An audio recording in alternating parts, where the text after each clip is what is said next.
नीतीश सरकार ने आर्थिक रूप से पिछड़े सामान्य वर्ग के लोगों को 10% आरक्षण को मंजूरी दी है। नीतीश सरकार से पहले गुजरात, झारखंड, यूपी और राजस्थान सरकार सवर्ण आरक्षण को मंजूरी दे चुकी है। बिहार कैबिनेट की बैठक शुक्रवार को मुख्यमंत्री नीतीश कुमार की अध्यक्षता में हुई। पटना में आयोजित इस बैठक में कुल 58 एजेंडों पर मुहर लगी और इस बैठक में कई अहम मुद्दों पर चर्चा हुई। कैबिनेट की बैठक में बिहार सरकार के वित्तीय वर्ष 2018-19 के तृतीय अनुपूरक बजट की मंजूरी दी गई। इसके अलावा लेखा अनुदान पर भी कैबिनेट की हरी झंडी मिली।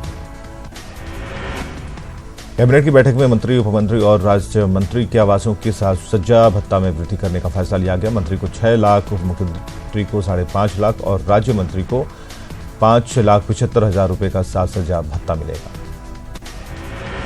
सीआईएसएफ ने शुक्रवार को दिल्ली के चांदनी चौक मेट्रो स्टेशन से एक व्यक्ति को देसी कट्टा और 3 जिंदा कारतूस के साथ गिरफ्तार किया है। ये व्यक्ति सुरक्षाकर्मियों के हत्थे तब चढ़ा जब बस सामान चेकिंग के दौरान स्कैनिंग में पिस्टल और कारतूस दिखाई दिए। गिरफ्तार शख्स की पहचान जेडीयू नेता गिलामन अहमद के रूप में हुई है और वो बिहार के समस्तीपुर जिले के ताजपुर का रहने वाला है। फिलहाल सीआईएसएफ उससे पूछताछ कर रही है। पीएम मोदी एक बार फिर से आतंकियों के निशाने पर हैं और इस बार कराची, पाकिस्तान से आए एक फोन कॉल पर प्रधानमंत्री मोदी को मुस्लिम विरोधी बताते हुए जान से मारने की धमकी दी गई है। साथ ही देश में दहशतगर्दी और आतंकी हमला करने की बात कही गई। जमीन के मुआवजे की मांग को नोएडा के हजारों किसानों का दिल्ली की तरफ कूच किया है। किसानों की मार्च की वजह से डीएनडी पर जाम लग गया। किसान प्रधानमंत्री की मिलने की मांग पर अड़े हैं। मोदी सरकार ने अपने आखिरी बजट में आम लोगों के लिए तोहफों की बारिश कर दी है। बजट में गांव से लेकर गाय तक और मजदूर से लेकर मध्य वर्ग तक लुभाने की कोशिश की गई। अंतरिम बजट में नौकरी पेशा लोगों को बड़ा तोहफा दिया गया है। 5 लाख की सालाना इनकम हासिल करने वालों को अब कोई टैक्स नहीं देना होगा। बजट में छोटे किसानों के लिए भी तोहफे का ऐलान किया गया है। किसानों के खाते में अब हर साल 6,000 रुपए आएंगे।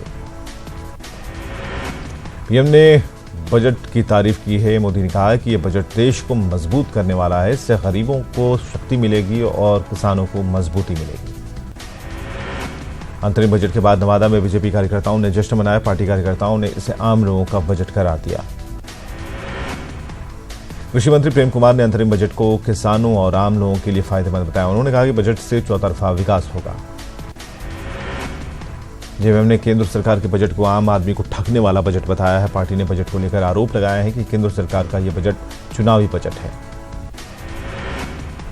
कांग्रेस अध्यक्ष राहुल गांधी के खिलाफ पटना में केस दर्ज कराया गया है। राहुल पर हिंदुओं की भावनाओं को आहत करने का आरोप लगा है। 3 फरवरी को पटना में होने वाली कांग्रेस की रैली को सफल बनाने में बाहुबली विधायक अनंत सिंह जुट गए हैं। गांधी मैदान में भीड़ जुटाने के लिए अनंत सिंह ने महाभोज का आयोजन किया। कांग्रेस नेता प्रेमचंद मिश्रा के बिहार में पार्टी के फ्रंट फुट की राजनीति करने वाले बयान पर महागठबंधन में सियासत गर्म हो गई है। आरजेडी नेता रघुवंश प्रसाद सिंह ने कहा कि ऐसे बयान देने से गलत संदेश जाता है। बीजेपी के खिलाफ हर लड़ाई में उनका स्टैंड स्पष्ट रहा है। बदलाव यात्रा के तहत शिवहर पहुंचने पर तेज प्रताप का कार्यकर्ताओं ने जोरदार स्वागत किया। कार्यक्रम के दौरान तेज प्रताप को महिमा मंडित करने के लिए कार्यकर्ताओं ने पूरा इंतजाम किया था।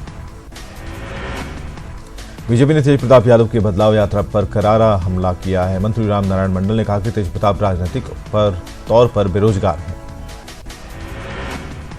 और निर्माण मंत्री नंदकिशोर यादव ने भभुआ में सड़क और पुल का शिलान्यास किया। कांग्रेस पर हमला करते हुए उन्होंने कहा कि केंद्र में एक बार फिर नरेंद्र मोदी के नेतृत्व में सरकार बनेगी। बीपीएससी ने 60वीं से 62वीं का फाइनल रिजल्ट घोषित कर दिया है। इसके टॉपर सुशांत कुमार चंचल बने हैं। इन्हें 1020 अंक की कुल परीक्षा में 727 अंक प्राप्त हुए हैं। सीवान में छड़खाने के बाद जमकर हंगामा हुआ। भड़के लोगों ने काफी देर तक सड़क जाम रखा। मनचलों की गिरफ्तारी की मांग की।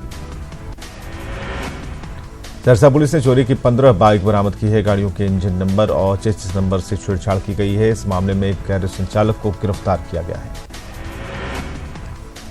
मुंबई पुलिस ने 62 कार्टन शराब बरामद की है। इसकी कीमत करीब 6 लाख बताई जा रही है। शराब एक गाड़ी में तहखाने में छिपाकर रखी गई थी।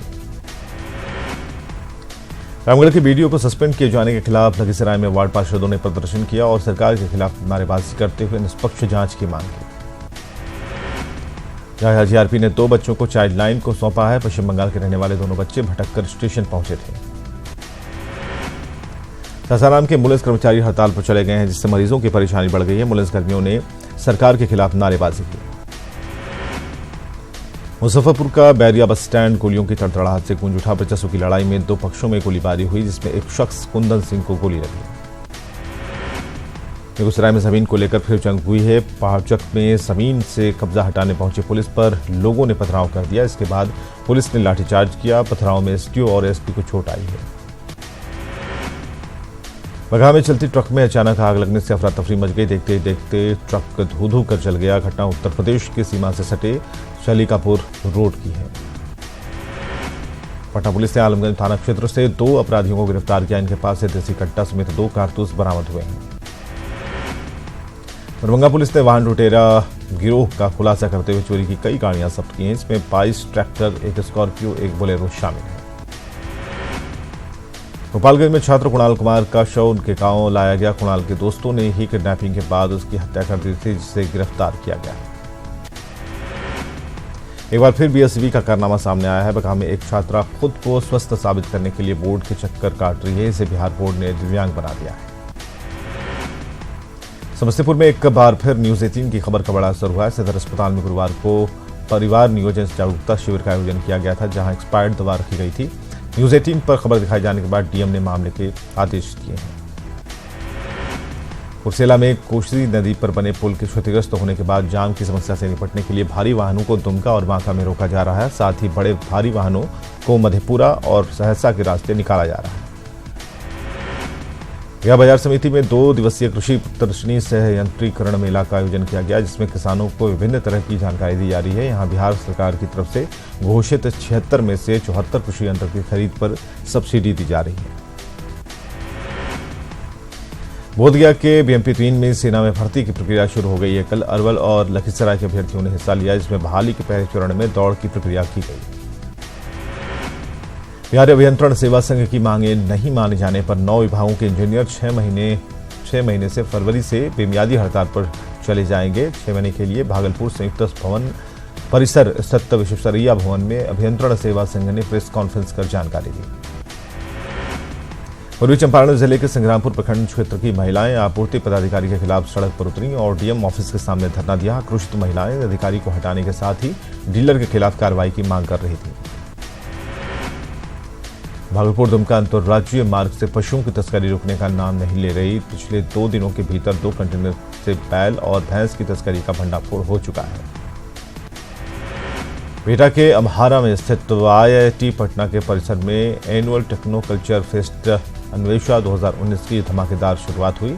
अन्वेषा फेस्ट को अन्य आईआईटी कॉलेजों के फेस्ट से अलग बनाने के लिए आईआईटी पटना ने कड़ी मेहनत की है।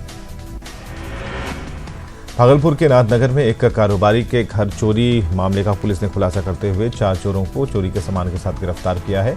पुलिस ने डॉग स्क्वाड की मदद से इसका खुलासा किया। तिलका मांझी भागलपुर विश्वविद्यालय छात्र संघ चुनाव को लेकर विश्वविद्यालय के पैनल के गठन को लेकर चुनावी प्रक्रिया शुरू हो गई है। आज 16 पदों के लिए नामांकन के साथ 7 फरवरी को मतदान और 8 फरवरी को मतगणना होगी। अररिया के फारबिसगंज में बिल्डिंग गिरने से 3 भाइयों की मौत हो गई थी, लेकिन महीनों बीत जाने के बावजूद भी इनके परिजनों को मुआवजा नहीं मिल सका है। अब मृतक के परिजन मुआवजे की आस लेकर समाहरणालय के चक्कर लगा रहे हैं।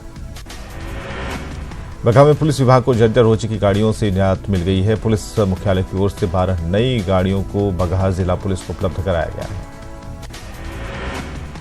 झारखंड विधानसभा में 9वें दिन भी कार्यवाही शांतिपूर्वक चली। प्रश्नकाल के दौरान टाटा लीज एग्रीमेंट समेत कई सवाल उठाए गए, जिसका विभागीय मंत्री ने जवाब दिया। आज जेएमएम का 40वां स्थापना दिवस है और इसे लेकर दुमका में खास तैयारी की गई है। संताल परगना के हर हिस्से में, खासकर देवघर में कार्यकर्ता काफी उत्साहित हैं। देवघर में पैनल, पोस्टर और गेट लगाए गए। 3 फरवरी को पीएम मोदी जम्मू से जमशेदपुर विमेंस कॉलेज में महिला विश्वविद्यालय का ऑनलाइन शिलान्यास करेंगे। पीएम के कार्यक्रम को लेकर तैयारियां जोरों पर हैं। आज घाटशिला के लिए ऐतिहासिक दिन होने जा रहा है। मुसाफनी चापड़ी और राका कॉपर माइंस के 18 साल बाद री ओपनिंग की जा रही है और इस कॉपर माइंस का भूमि पूजन मुख्यमंत्री रघुवर दास करेंगे। रांची में देश के जाने माने ऑर्थोपेडिक सर्जनों का जमावड़ा लगा है। रिम्स ऑडिटोरियम में 2 दिवसीय Jharkhand orthopaedic surgeon annual conference शुरू हुआ है। कॉन्फ्रेंस के पहले दिन जटिल ऑर्थोपेडिक ऑपरेशन का लाइव डेमो दिया गया। Mega sports complex Khelgaon Ranchi में 3 दिवसीय अंतर्राष्ट्रीय फिल्म फेस्टिवल 2019 का आज से आगाज हो गया है। पहले दिन देश भर में चुनिंदा बाल फिल्मों की स्क्रीनिंग की गई।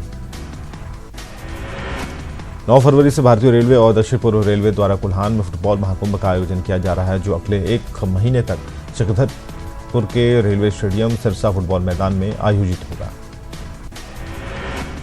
बाबूलाल मरांडी समेत 54 लोगों के खिलाफ जगन्नाथपुर थाने में प्राथमिकी दर्ज की गई थी। सीएनटी और एसपीटी एक्ट में संशोधन के विरोध में विधानसभा का घेराव सभी विपक्षी दलों ने किया था।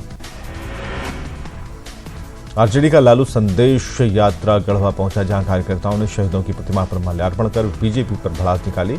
इस दौरान प्रदेश अध्यक्ष अन्नपूर्णा देवी ने बीजेपी पर सीबीआई और ईडी द्वारा लालू को परेशान करने का आरोप लगाया। जमशेदपुर में विष्णुपुर पुलिस को बड़ी कामयाबी मिली है। पुलिस ने साइबर गिरोह का पर्दाफाश किया है। पुलिस ने गिरोह के मास्टरमाइंड समेत 4 लोगों को गिरफ्तार किया। पुलिस को उनके पास से 4 मोबाइल, 52,000 नकदी समेत एटीएम कार्ड मिले हैं। गढ़वा के भंडरिया में पुलिस को बड़ी कामयाबी मिली है। पुलिस ने भाकपा माओवादी के हार्डकोर नक्सली बादल जी को बुढ़ा पहाड़ क्षेत्र से गिरफ्तार किया है। हाईकोर्ट में एक मामले की सुनवाई के दौरान मुख्य न्यायाधीश ने गंभीर टिप्पणी की है। मुख्य न्यायाधीश ने माना है कि राज्य में ह्यूमन राइट कमीशन और लोकायुक्त जैसे चलना चाहिए वैसे काम नहीं कर रहा। पावनगरी देवघर में गर्मी शुरू होने से पहले ही जल संकट गहरा गया है। गढ़वा नदी और अजय नदी के समय से पहले सूखने से ये हालात उत्पन्न हुए हैं। डिप्टी मेयर नीतू देवी ने जल संकट को देखते हुए प्रभावित इलाकों में टैंकर से पानी पहुंचाने का भरोसा दिलाया है। झारखंड बीजेपी ने राज्य की विपक्षी पार्टियों पर राज्य को लूटने का आरोप लगाया है। पलामू पहुंचे प्रदेश बीजेपी के प्रवक्ता ने कहा कि झारखंड की विपक्षी पार्टियों वाली अस्थायी सरकारों ने राज्य को सिर्फ लूटा है। रांची में शॉपिंग वेबसाइट के जरिए ठग गिरोह के सदस्यों ने एक शख्स के खाते से 42,000 रुपए की ठगी कर ली। रांची पुलिस इन साइबर अपराधियों को गिरफ्तार करने के अभियान में जुटी है। आगामी लोकसभा चुनाव को लेकर देवघर पुलिस ने तैयारियां शुरू कर दी हैं। इसके लिए जिले के अलग अलग जगहों से प्राप्त इनपुट के आधार पर शांतिपूर्ण और निष्पक्ष चुनाव संपन्न कराने के लिए पुलिस ने संवेदनशील बूथों की सूची तैयार की है। हजारीबाग की एसीबी की टीम ने मसरातू पंचायत के मुखिया रियासत अली को रिश्वत लेते रंगे हाथ गिरफ्तार किया है। विकास योजना में मुखिया को 10,000 रुपए लेते रंगे हाथ पकड़ा गया है। रीडी के धनवार थाना क्षेत्र के विपराडीह गांव से 4 दिनों से लापता छात्रा का शव बरामद किया गया। परिजनों ने नावागढ़ चट्टी गांव निवासी धनेश्वर साहू पर हत्या कर शव को कुएं में फेंकने का आरोप लगाया है। बिजनेसमैन जयराम चिगुरुपति अपनी कार में मृत पाए गए हैं। हैदराबाद विजयवाड़ा मार्ग के किनारे उनका शव मिला है। पुलिस फिलहाल इस मामले की जांच कर रही है।